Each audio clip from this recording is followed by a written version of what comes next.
Hey guys, VenomousFatman here again. I'm here sitting down with John Rambo on the BITT, the boys in the tube, and we were just talking about him as a video game player in part one. If you haven't seen it yet, just check out part one before continuing on. So we talked about you as a gamer, John. So now we're gonna get into some more specific stuff, specifically about Super Turbo or Street Fighter in general.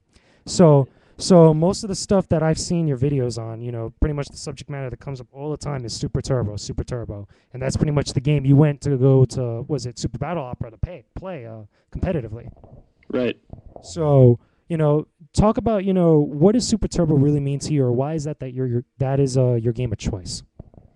Well, what I like to tell people if you're new and you only play Street Fighter 4, the way I describe Super Turbo is in Street Fighter 4 when you have like both players have no life Yeah, at the end of the round and the time's running out and there's like no one has any life and it becomes really intense and crazy.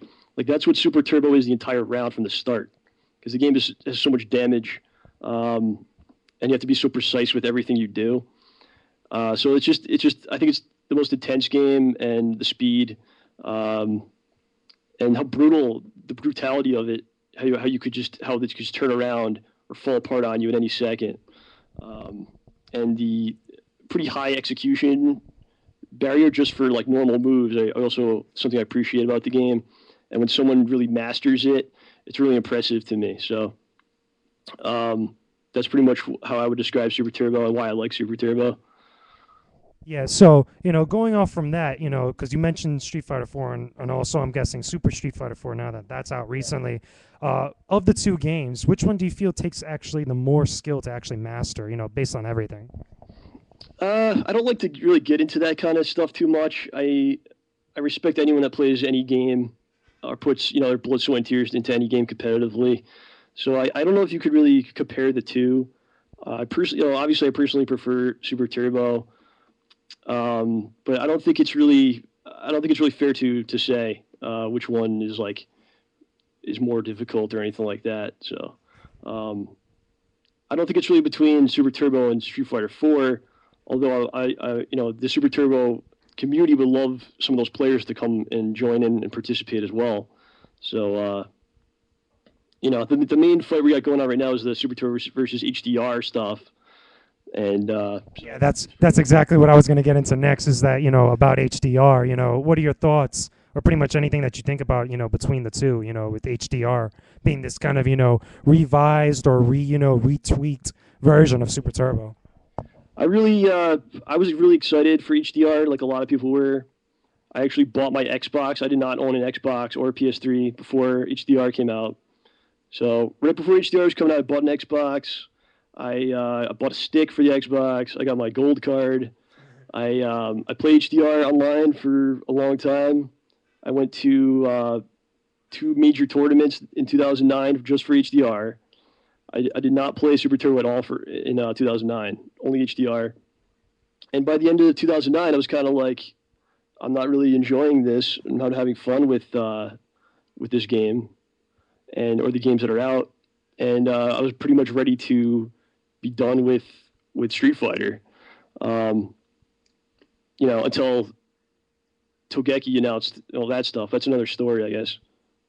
But I don't know. The thing you have to remember about HDR is like it wasn't made by Capcom. It was basically outsourced to Backbone Entertainment, which is a company that made a port of Super Turbo for the PS2, which was not very good at all. And what's interesting is, as being a member of the Super Turbo community before HDR, like no one had problems with the game. The people that went to tournaments, the people that loved the game, you never really heard complaints. It was considered to be the most balanced Street Fighter game. Yeah, And yeah, for a lot of time, and no one really asked for that to be done.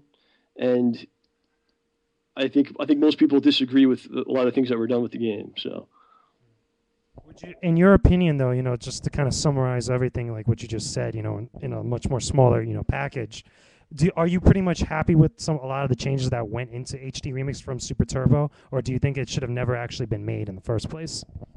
yeah, I think it's true. I think it's a sad thing of what happened with it.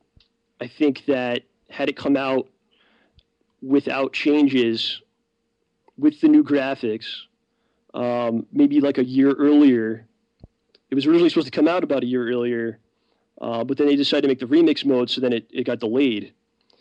So what happened is it came out right before Street Fighter 4, like 2 3 months before it, and then just got swallowed up by the wave of Street Fighter 4 popularity. But had it come out in like 2007, it would have been pretty huge because the old players would have liked it, the new players would have got into it, and it would have been kind of a revival, and people were starving for a Street Fighter game at that point.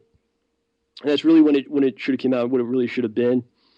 And as far as the changes go, like the creator of HD Remix wants to always tout that the lower tier characters are so much better now.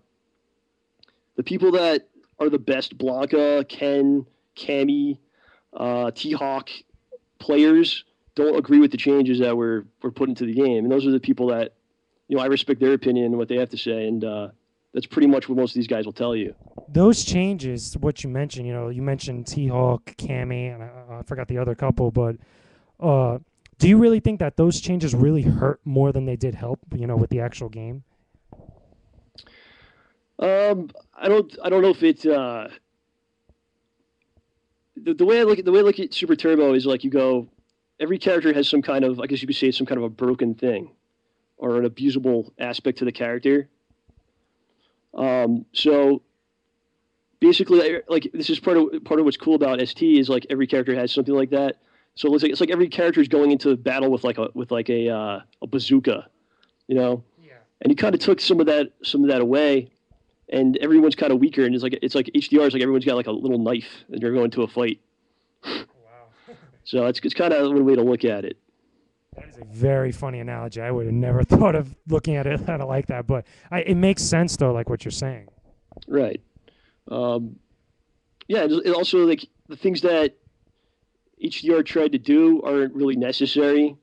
Like, it made it easier execution, but you could have easier execution if you just practice the game, and then you can execute better. So there's your easy execution. The tiers and stuff, like the balance and stuff like that. It's like, it's easier to use certain characters perhaps in matchups, but if you put the work in, you put time in, then the match is easier because you know what you're doing. It's not supposed to hold your hand. It's supposed to be a competitive game. So that's how that's things I would say. Yeah. You mentioned earlier in the last part, you mentioned about online play. So, just kind of elaborate more on that. What are your thoughts really on online versus offline play? I appreciate certain aspects of the online play. It's not something that existed even a couple of years ago. I do play on GGPO and Supercade are two programs where you can play Super Turbo. It's if you play on there and then you go and then play on like a offline or a cabinet, it's just like, whoa, it's a weird feeling. It's like it's very different. You can't really explain what it is. I think the thing you have to do to make online help you is to find the balance of offline and online. And one of the things you might get from an online game is like certain matchups, or you might find people that play a certain way or a certain character that people in your offline scene don't use, and that's why you have to kind of look at it like that. And there are things like lag tactics and online tactics, and you have to really try to avoid learning that stuff because it doesn't apply to an offline match. Yeah. So pretty much, offline play is a much more better, avenue to take when you're actually like thinking about seriously getting into Street Fighter or going to that tournament scene, is what you're saying. Absolutely, and there's a lot of people that only play online, and it's kind of baffling. You're missing out on a whole world of things. And I don't really know what the point would be. I mean, like, unless you're like a really just casual player and like once a month you want to play. But there's people that play online all the time. They never show up to any event. It's like, what is the point of that? Offline tournaments, it's the true test of like your knowledge and what you know and what you've learned. And that's like, I'd like to see more people, less people just play online and more people showing up to stuff. Yeah, to go off from that, there's, besides offline tournaments and stuff, and just casual online play, there's also, a growing trend, here and there with online tournaments. I believe one of them, for Street Fighter 4, I believe a while back it was Newegg, and then there's been a couple others here and there. What are your thoughts, on online tournaments, with that whole scene?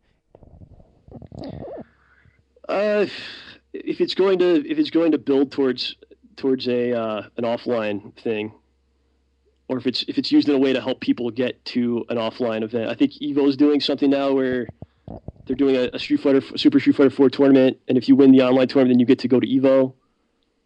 Something like that. If it leads to something offline, like if you're only playing online tournaments, you're missing out on something. There's nothing like beating someone, and then you turn around, there's a crowd of people there, and they're yelling shit, and you're missing out. You're missing out. You're definitely missing out on that if you're not going to participate like that.